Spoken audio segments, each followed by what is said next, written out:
So we don't have much time. In some minutes, I will try to walk you through 5 years of EU's response against Russia's disinformation campaigns, which is something that our team, East StratCom Taskforce, is dealing with in Brussels.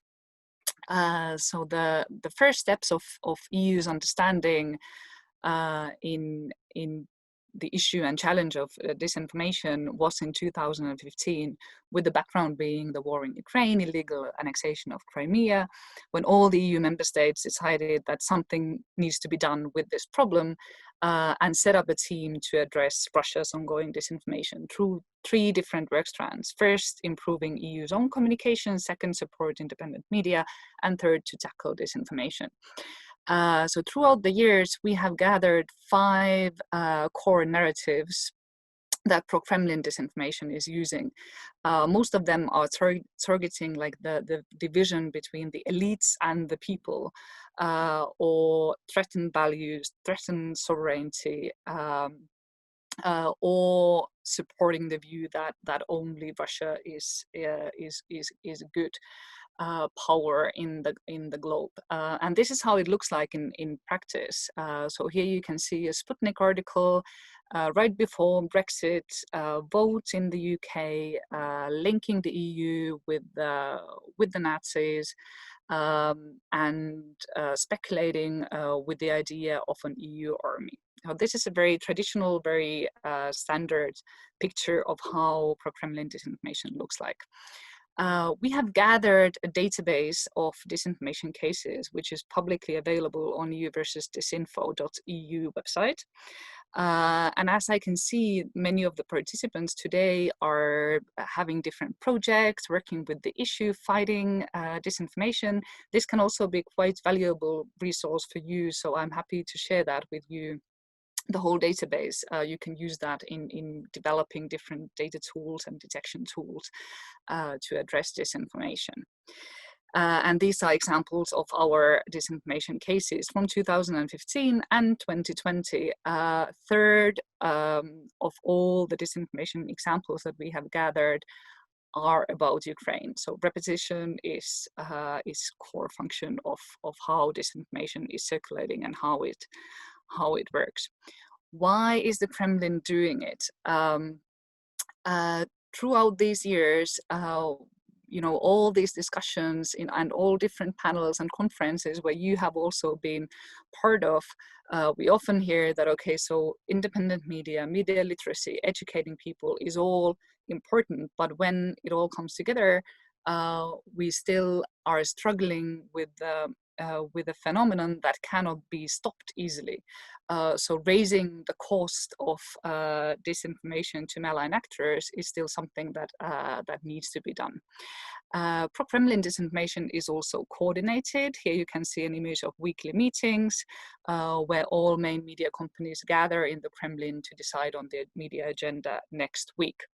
But not all of it is coordinated from top down. It also works from the grassroots level upwards, as we have heard today as well. And one example of this is One World website, which is focusing more on the laundering of disinformation. It is a website that is hiding its links to Russia, but presents its as an normal English language outlet. Does disinformation affect me? During the COVID-19 pandemic, it has become desperately clear that disinformation, misinformation, endangering health information is still circulating online freely. These figures came from EEAS study. What also became clear was that here you can see a survey from inside Russia and how many people inside Russia consider COVID-19 pandemic a fiction. What came clear that when the pandemic hits inside Russia, the disinformation campaign supported by the Kremlin started backfiring on them. So then we could see that some state media started distancing themselves from the most obvious disinformation. One Another example is Russia Today and Sputnik, global media companies run by Russia that might get even 16 times more engagement than, for example, COVID-19 reliable content in Spanish media managed to reach. What has changed during COVID-19? I think that many of the basic things have actually stayed as they have been, so not that much has changed. But on the other hand, new actors like China have become big time to the disinformation scene and started using also a similar kind of methods that Russia has been using earlier in Europe and internationally. Social media companies have taken quite a lot of steps to promote factual content, take down endangering health-related content.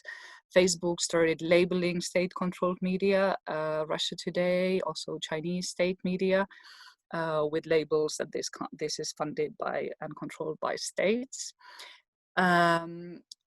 We also do raising awareness campaigns like this EU versus disinfo is one example of them, giving like easy advice to people what they can do themselves before sharing content, before starting to believe in a certain message. And one part of our work is also to improve and reform EU's own communication work together with the European Commission, together with the EU delegation in the Eastern Partnership countries. And we have been very proud of these results that have carried on also through the pandemic, where the EU is considered as the most trusted international institution in the Eastern Partnership. Then when it comes to lessons learned, what can be done to disinformation, I think that there is quite a lot of like future perspectives of what still needs to be done. So far, most of the response have stayed in the communication side of it. There is also rapid alert system to share information between the EU member states, but the work with the social media companies is also just about to start. So if you want to follow the development of European Union's policy on disinformation, the European Democracy Action Plan is something that is worth keeping an eye on in the autumn this year. And it should be done about in December, maybe early next year. And that is one of the big social media regulation debates that is ahead us. And here you can see our contacts. Please follow us on Twitter, subscribe to our newsletter. We have a weekly disinformation review that we publish every week.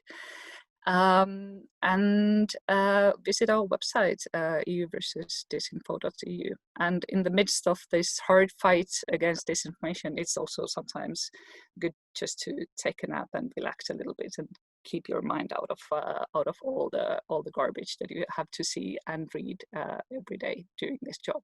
Thank you very much.